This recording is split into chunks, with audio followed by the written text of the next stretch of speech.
Hello everyone and welcome to another episode of Selling Greenville, your favorite real estate podcast here in Greenville, South Carolina. It is your favorite, right? It is 100% your favorite. There are not very many real estate podcasts here in Greenville, South Carolina. I have a little bit of a corner on that market, and so this one's definitely your favorite. I am your host as always, Stan McCune. I'm a realtor here in Greenville, South Carolina. You can find all of my contact information in the show notes if you need to reach out to me for any reason, particularly if you have real estate needs. I don't make money from this podcast. I only make money if you guys actually use me as your realtor. So if you're benefiting from this podcast in any way, I would appreciate if you guys could utilize me as your realtor. Many of you already do. Many of you have referred me to others, and I appreciate every single one of you that have done that. And please, if you do benefit from this podcast, we're trying to get it out to as many people as possible. Please leave a rating. Please leave a short little review. Please subscribe. Hit the little subscribe button or checkbox or whatever it is on your app that you're using. I have this podcast on a lot of different apps: Spotify, Google Play, iTunes, Audio Boom, a lot of things like that. So please subscribe. Make sure that you don't miss any future episodes. Today, I want to be talking about contract changes that are coming in the state of South Carolina when it comes to residential real estate. But particularly, I want to go back and review what happened with the changes and what has been happening with changes that were made last year. For those that are long-time listeners of this show, you know, and perhaps even if you're not a long-time listener of this show, if you're just very active in local real estate, you know, first off, that the vast majority of retail, residential real estate transactions occur on a single contract form that we know as SCR, which stands for the South Carolina Association of Realtors, Form 310. This is the contract form that a retail transaction generally takes on when it's a residential deal that's happening. A major change was made. So the second thing, hopefully that was the first thing you knew, and if you didn't, now you do.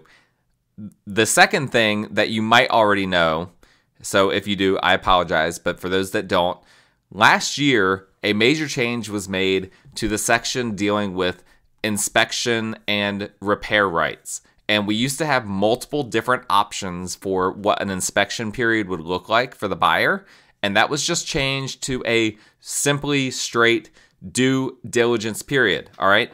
Now, here's what due diligence means. Again, this is going to be review for some people, but I promise you it will be worth the payoff because I'm going to be talking about how this has evolved just in the past 6 to 8 months. All right. So for those that this is new for, the due diligence period operates like this. It used to be in the old days that sellers had a certain responsibility for, they always have had, and they still have a responsibility for disclosing major issues with their home. That remains. There is still a seller's disclosure. It's still the seller's responsibility to disclose major issues with their home. What has changed is sellers then used to be required to make certain repairs, structural repairs, repairs that related to roof leaks, things of that nature. What changed is that this went away from all of that because that became very subjective. There was a lot of infighting. There's a ceiling spot on the ceiling. Is that a roof leak? Can we ask for repair? There is settling. A certain window shows signs of settling. Is that a foundation, a structural issue? Is it not? There was so much back and forth happening and so much negotiating happening mid-transaction that it just was, it was too much. The South Carolina Association of Realtors was getting too many complaint calls, too many people arguing, too much infighting, and so they decided to change it to a straight due diligence contract, which this was always an option before. That's what's interesting, is that due diligence was always an option in the past, but it was usually only used for investment types of properties. And typically, here's what due diligence means. All right, so let's just get to the meat and bones of it. It means that the seller, during their due diligence, they aren't required, during the buyer's due diligence, they aren't required to do anything. A buyer can come back and ask for this repair or that repair. The seller does not have to do a single thing. If it comes back that there are tons of structural issues, the seller doesn't have to do anything about it.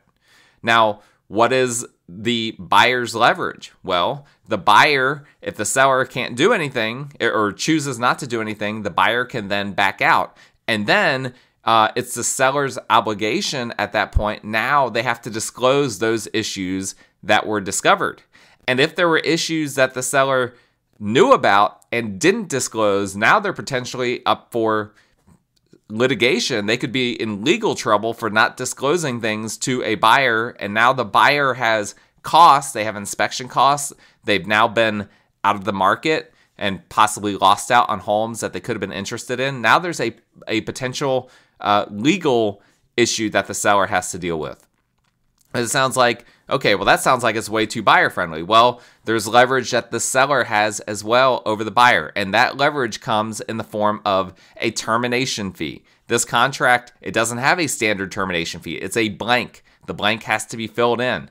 So the termination fee means that the buyer, during the due diligence period, they have to pay the termination fee if they back out during the due diligence period. And if they choose to endure the due diligence period and they get past the due diligence period, now the termination fee goes away. Now it's the earnest money that's up for dispute if the buyer were to back out. So hopefully that all makes sense. I don't want to get into a lengthy discussion about that. If you want more details on that, I've had a couple of episodes where we've discussed it. Go back and listen to those, and then it'll make more sense. But practically the way it works is the buyer has a couple of weeks, typically. Again, the time frame is up for interpretation, but the buyer has a couple of weeks to do whatever due diligence they want to do. Anything. They can have a gazillion inspections if they want, or they can do nothing. They can just do a walkthrough, or they can have a contractor go in there. They can do whatever they want. Previously, you had to have a licensed South Carolina home inspector. That was a big part of the contract. Now, not a big deal anymore. It doesn't matter. So they have a period of time that is written into the contract, whatever period of time both parties agree on, where all of those inspections can be done.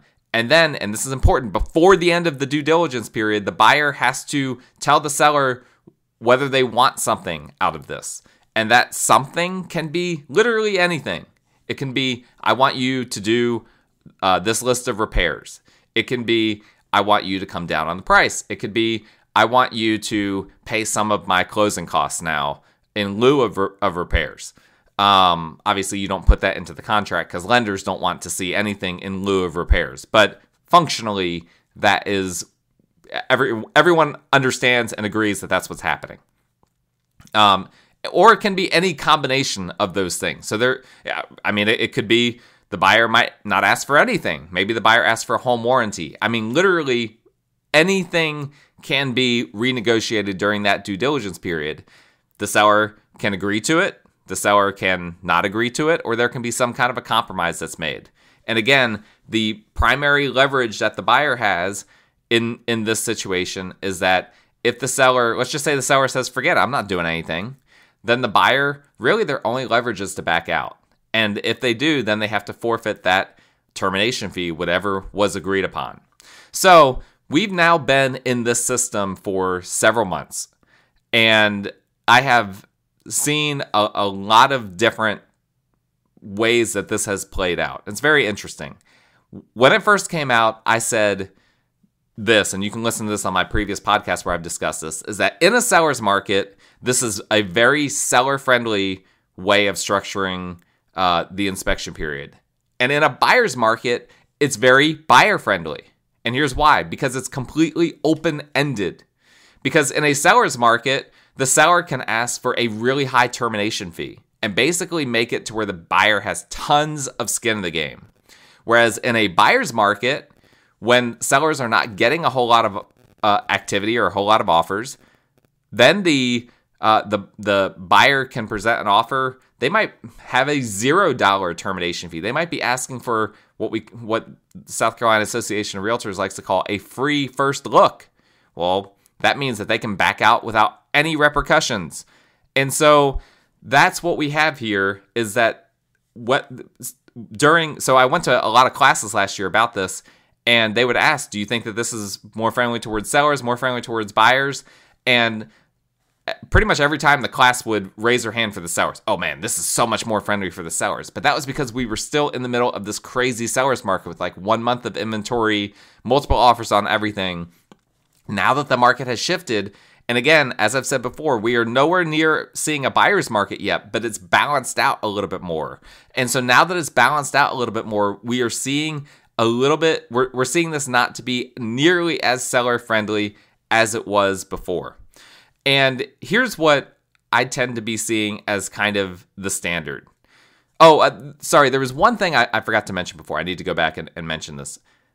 When you deliver a list of repairs, in the old system, during your inspection period, you could, on the final day of your inspection period, deliver a list of repairs, and then the seller had a few days to respond, then the buyer had a few days to respond to the seller's response. That was also a confusing part of it, was all of these days. For the due diligence period, once that date comes, it is over. The buyer is now committed. Their earnest money is now on the hook once you get past that date. So that's why it's very important. All of the due diligence has to be done several days before the end of that period. And then everything has to be negotiated with the seller no later than that due diligence period end date. And so there's a little bit more of a time crunch when it comes to some of this stuff. So here's what I'm kind of seeing, generally speaking. Here's kind of the standard where this has kind of normalized. I'm seeing typically that buyers are trying to start with a very low termination fee and roughly a 10 to 14 day due diligence period. I had one offer come in recently on a listing of mine that had like a 4-week due diligence period. That was the longest I've seen. I saw one recently as well on a different listing that I had that had a very short due diligence period. It was like 6 days or 6 calendar days, something like that. But typically we're seeing 10 to 14 days, and we're seeing very low termination fees. What do you mean by very low termination fees? What I mean by that is either somewhere between $0 and $500. To me, that's very low. The standard for earnest money is 1% of the contract price. Right now, the median price of a home in Greenville MLS is $300,000. So you would, on average, expect for the earnest money to average out to around $3,000 per contract.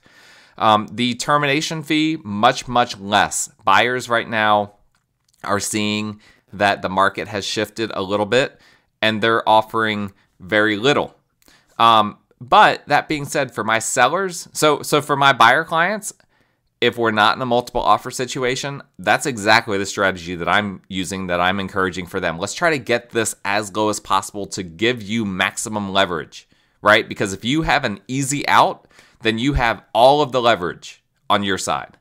For my sellers, it's the exact opposite. If we get an offer like that has $0 or $250, I'm trying to, for that termination fee, which is the amount the buyer has to pay if they back out during the due diligence period, I'm trying to get that number up as much as possible. That is a really important piece of this for everyone. And you know, sometimes you try to get it up and you can't get it all the way up. So I had an offer recently where the termination fee, someone offered $100 during their due diligence period for the termination fee. And I was like, you know, $100, that doesn't give me confidence that you really are sold on this house, that you really want to purchase this house. And so we countered back with $1,000, which I thought was reasonable. And they came back and they said, we're not willing to go up to $1,000, but we'll do $500. Now, this was, in full disclosure, this was a house that I was flipping. I've flipped a few houses recently, something I do on the side. So I was the listing agent and the seller in this instance. So this was strictly my opinion, what I felt about it. And here's what I felt about it. I felt, okay, I don't feel great about $500 versus $1,000, which is where I wanted them to go to. But they did come up from $100. And I don't know all the thinking that was on their side. But having $500, that's a relatively, I mean, it's not great skin in the game, but that's something that hurts. You lose $500, you know, you can take a little weekend getaway somewhere for $500 if you're savvy. And so nobody wants to just forfeit $500. And so to me, I liked the fact that they were willing to meet me kind of in the middle. And that showed me that they were at least somewhat interested in the home. That showed me that they, it gave me a little bit of a sense of what they were doing on their side. And this is, generally speaking, a tactic that I like to use is when I'm representing a seller. I do, when an offer comes over, I do like to, even if it's a really strong offer, there are some exceptions to the rule. I mean, if it's just a knock your socks off type of offer, I don't necessarily encourage this because it can sound nitpicky. But if an offer is trying to, it has a few little buyer-friendly provisions in there, I like to do a reasonable counter on a few things just to see how does the buyer respond, because that gives you an indication of how the transaction is going to go. That's a very important little nugget of data that you have as you're kind of negotiating with them. And so I like that. And this was also an interesting transaction because from other standpoints in terms of how they handled their due diligence period, I'm 99% sure that they did not ever hire a licensed inspector. What I believe that they did is that they inspected it themselves. Maybe they're handy, I don't know. But I'm very, very sure that they went through the house themselves and identified the things just from their opinion that they thought needed to be fixed or replaced or whatever. And that might sound like something that you wouldn't want, right, if you were a seller, because it is subjective. And there were some major headaches with how this happened. But generally speaking, hey, listen, if I have someone purchasing a property that I have listed and they're not hiring a licensed home inspector to look at every single thing wrong with the house, to me, that's a win. For me as a listing agent, for my seller, even if the buyer doesn't really know what they're looking at, that's honestly part of the reason why that's helpful for the seller. They're just not going to find as much stuff as a licensed home inspector will find. So I found that to be very interesting. Now, in terms of what buyers are then going back and asking for, like what that negotiation looks like, we're seeing really, I feel like it's gotten a lot better in terms of just being a smoother process from what it was before when we had that list of stuff that the sellers had to do.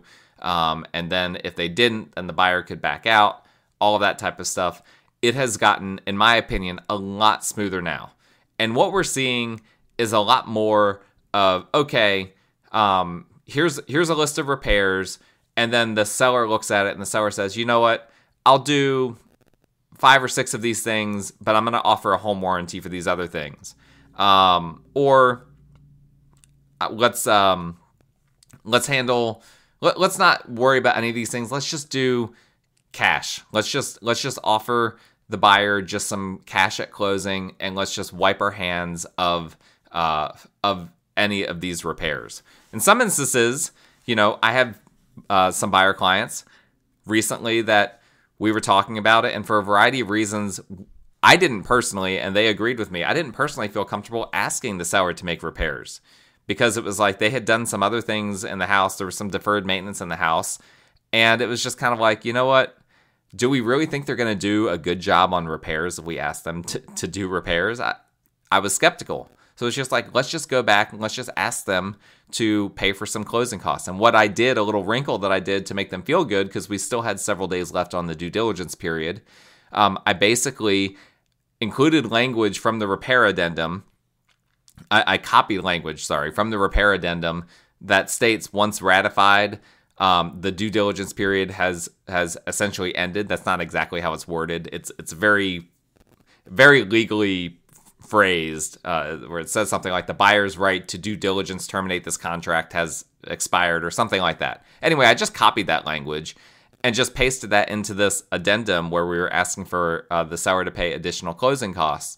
And that way it told the seller, once you agree to this, we're not asking for more things, right? Because otherwise, if I hadn't done that, we would still be in due diligence. The buyers technically could still, pull something funny and try to get the seller to also have to agree to some other things. So that was a way to get the seller to agree to an additional closing cost expense that probably hurt. I mean, it was not, we're not just talking about like $200 or $300.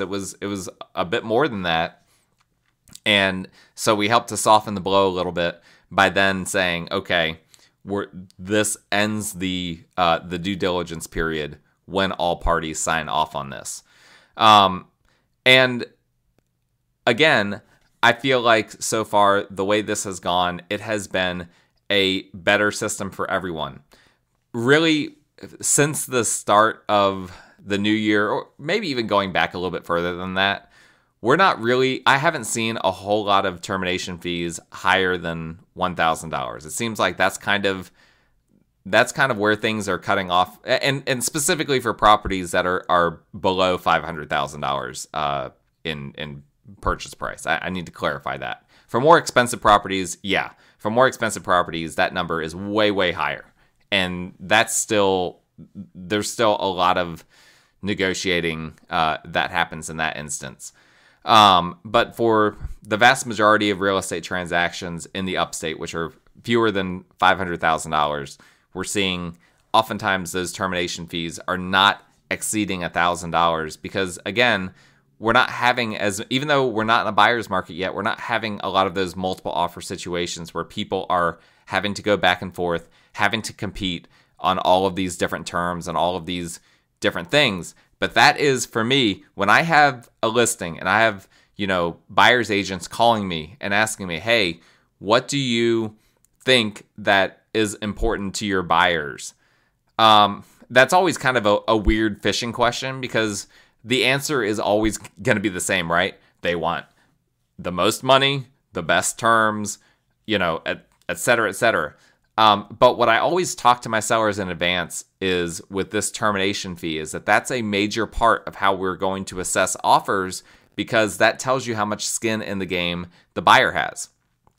And so when I get those fishing questions from buyer's agents about my listings, I will let them know right away, well, of course, my sellers, they want the most money. They love, friendly financing terms, quick turnaround, all of that.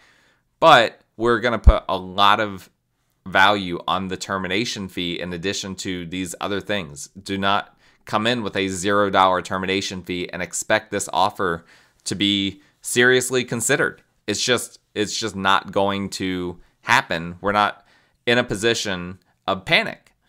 And that's an important point as well. With my seller clients, I'm encouraging them, hey, listen, this is not what the market felt like for a couple of years. This is not where, you heard your friends that were selling their home and getting 10 offers in the first 24 hours. That's not the market that we have right now. You need to be patient. Don't fret. Don't freak out. Don't be worried. We didn't get any showings in the first couple of days. All of these different things, it will sell. It will sell. We just need to let the market take its time. The market is taking a lot more time right now. Buyers are, they're kind of dilly-dallying around, not being super urgent, letting the market kind of play out. And so things are just taking longer than they have in the past.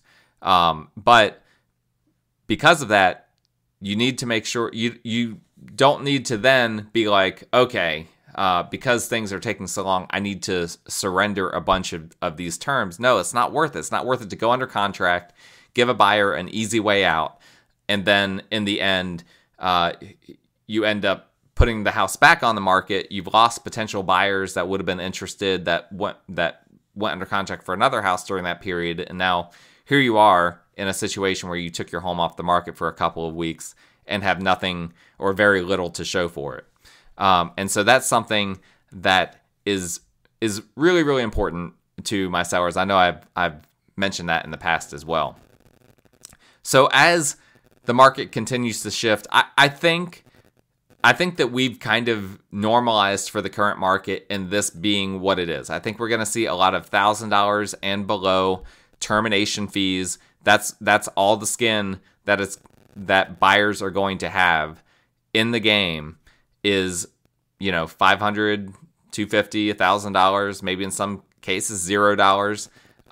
That is what we're seeing over and over again. And so I think that is where this has kind of normalized. Now, I mentioned before I got an offer recently where the due diligence period was like for a month.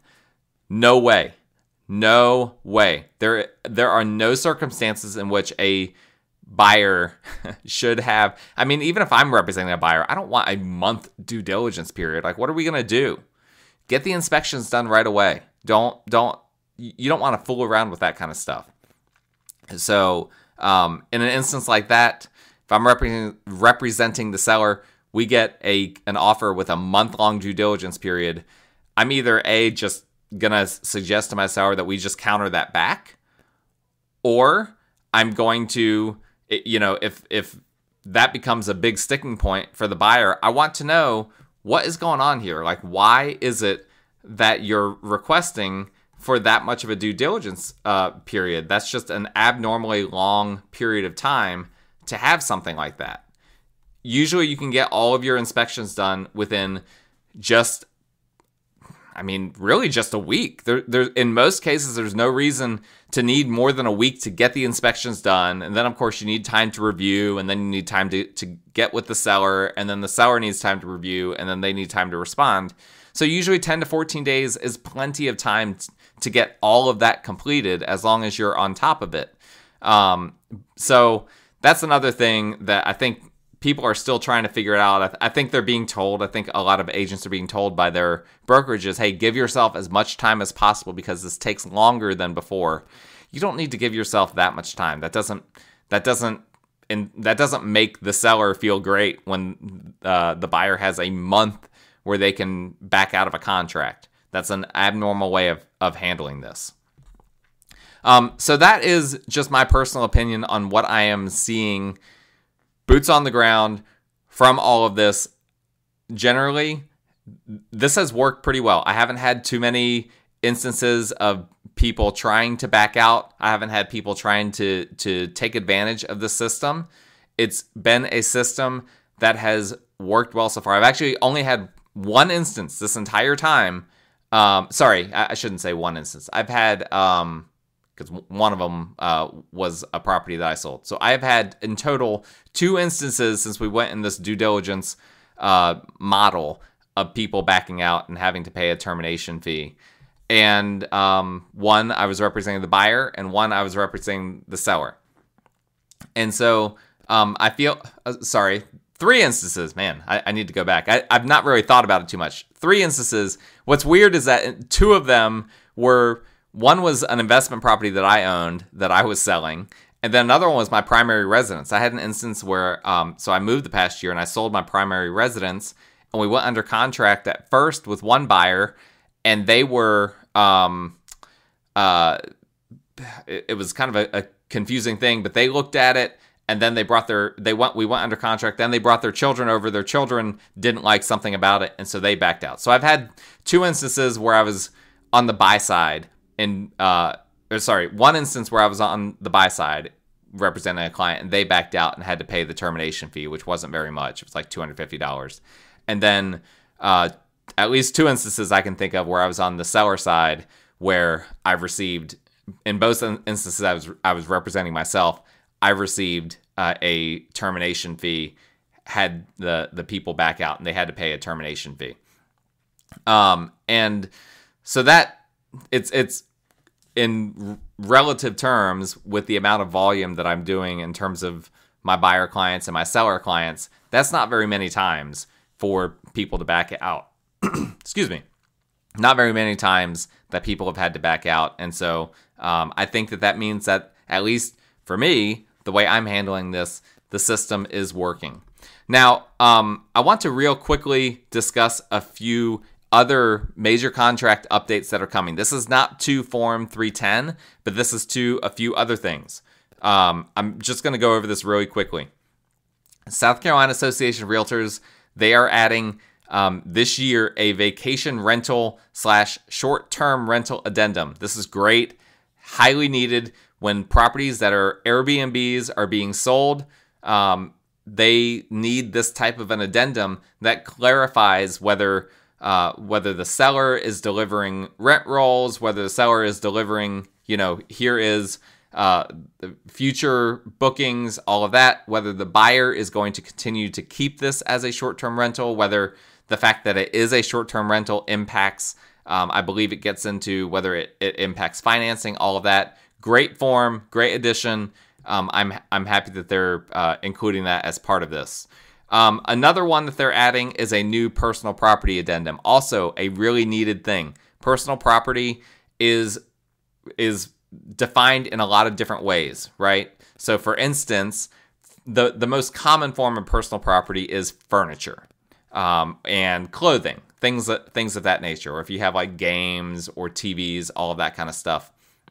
This personal property addendum outlines all of the standard personal property items that could be questionable, but that we're just going to assume, unless the seller clarifies at the bottom of it, we're going to assume that all of these things convey with the home. So this includes things like sump pumps, garage door openers, generators, invisible fencing, smart car chargers, all of these types of things. So that's going to be a great addendum as well, to make sure that everyone is on the same page with what is conveying and what isn't conveying. I'm excited for that one.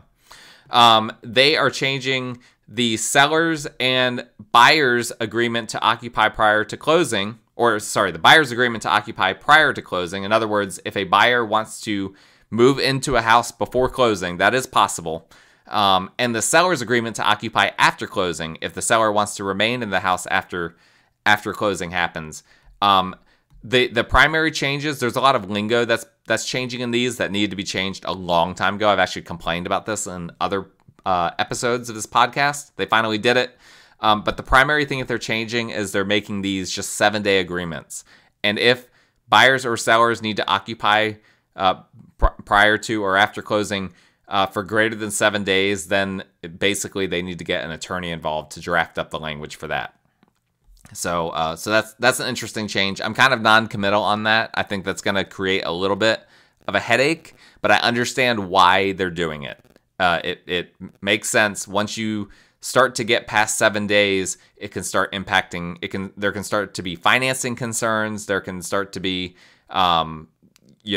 concerns with whether this is a landlord-tenant agreement, which these forms specifically are trying to avoid. So, yeah, I totally get why they're doing that. It's just going to create a little bit more of a headache if we have, a seller that wants to occupy post-closing for a month. We're going to have to get attorneys to draft up that lingo now. And the only other major change currently that I'm aware of is the buyer agency contract. This is the agreement between a buyer's agent and their buyer client.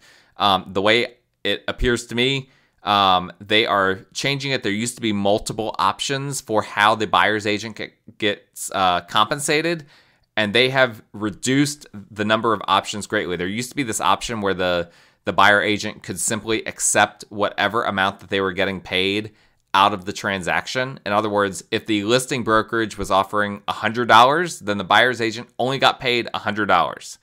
Well, the way I understand this, it wasn't clearly stated on here, but the way I understand it, that is going away. And now all buyer's agents are going to have an agreement with their buyer clients on either a percentage or a flat fee for what they are getting compensated for what they're doing. And if the listing brokerage isn't offering that much, then it will be up to the buyer client to compensate the buyer's agent for whatever the gap is between that amount. So let's say the buyer's agent, and this is standard for me that I request a minimum of 3%. And that's standard for the vast majority of agents in this market. So if the seller isn't offering a full 3%, then my buyer client has to pay the shortfall. Now, what we do in these instances is we try to get the seller to pay closing costs to cover that. And usually we're able to do that in this market. Now, the market, during the crazy pandemic market, it was harder to do that. In this market, it's gotten a little bit easier. We can get the seller usually to agree to that type of thing, and it ends up basically being a non-issue. But in the future, all of the agents mainly newer agents that have just been accepting whatever the listing office, the listing brokerage was giving to them. They're going to have to draw a line in the sand what their minimum amount is, what they feel like they're worth at the end of the day, right? What their service is worth. For me, my service has consistently, in my opinion, been worth 3%. My clients agree with that. I can't think of a time that I've ever lost a client over that aspect of it. I've had some instances where investor clients don't want to commit to one single realtor. They want to be able to potentially contact and talk to multiple realtors. I understand that. I can't think of any time that I've had one that balked at compensating me that minimum 3%, because that's my paycheck at the end of the day. That's what I feed my family with, as it were. So it's going to be interesting to see if that impacts anything. Here's what I think that might impact. There is a certain builder, which I won't name, that only offers $2,500 to buyer's agents, which is a bit absurd, because oftentimes with this particular builder, the buyer's agents end up having to do a lot more work. But the long story short of it is, are they going to now lose business in a time where it's really hard for builders right now? Over half of active listings in MLS are new construction. Is that going to then impact their compensation model for how they decide to compensate cooperating brokers and buyer's agents? I think it might. I think that there's a good chance it might, because if they're only offering $2,500, it's a $300,000 house. 3% of $300,000 is $9,000. Now the buyer is expected to bring an additional $6,500 to closing. That's a burden for a lot of buyers. That's something that they're not expecting and not wanting to have to do. So that's going to have ripples. And I should say that's just one builder. Pretty much all the other builders that I'm seeing are offering at least 3% to buyer's agents right now. I've seen some instances where they're offering 5% plus a bonus. And that's something else that's being addressed in here, is that any bonuses that are being offered to buyer's agents, that there doesn't need to be any approval by the buyer or anything like that for that to convey. That was something that my former broker, Fritzy, God rest her soul, that was something that brought a lot of angst to her, was that when there were bonuses being offered, there was there was a lot of legal gray area there when agents were getting bonuses. She was really good with that, with those technical legal things, and so they're finally coming around to addressing that in here. So that's a little bit in the weeds, but I know that some of my listeners like to get into the weeds on some of that stuff. So I hope that was helpful to some of you. Let me know if you have any questions on any of that. You know how to contact me. It's in the contact information if you don't, for whatever reason. And please, as always, if you like this show, please subscribe, leave a rating, leave a review, and we will talk again next time.